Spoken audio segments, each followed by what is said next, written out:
Good morning and happy Tuesday to you. I hope that you are doing well today. So it's a wet and rainy morning, and we just bless God for sending the rain to cleanse the earth on today. And so I celebrate the cleansing that is taking place, and not only the cleansing in the natural, but the cleansing in the spiritual, and then the decluttering in our mind, and then the purging of things from our heart, because we know in order to continue to reproduce and to be happy, we need to get rid of some things, right?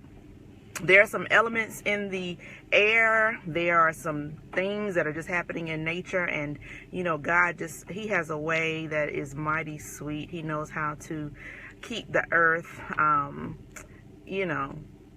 sustained and cleaned and clear for us to inhabit, and so that we can breathe in some good air, right? Sometimes we need that change. We need to exhale and get rid of some things, and so it's really good when you can do that and breathe in some fresh air and oxygen, right? Yesterday I was at work and I found a couple of minutes to go outside and just breathe, because I had been in that building a long time, which I don't mind that, but just going out for a change of scenery and for some fresh air, that was really good for me. So I want to encourage you to do that.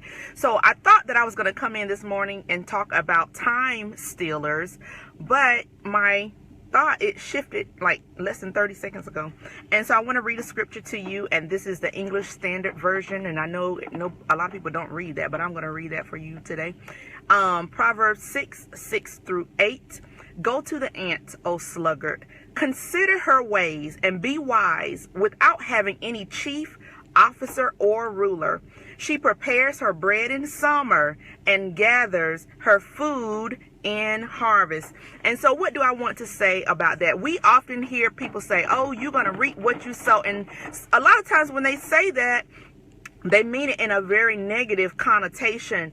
And so I think people just kind of go away with that. They're thinking, oh, well, I've done this bad thing, but I bless God for being a forgiving God first and foremost, but we do sow good things, and there comes a time in life where we have an opportunity to reap the harvest, right?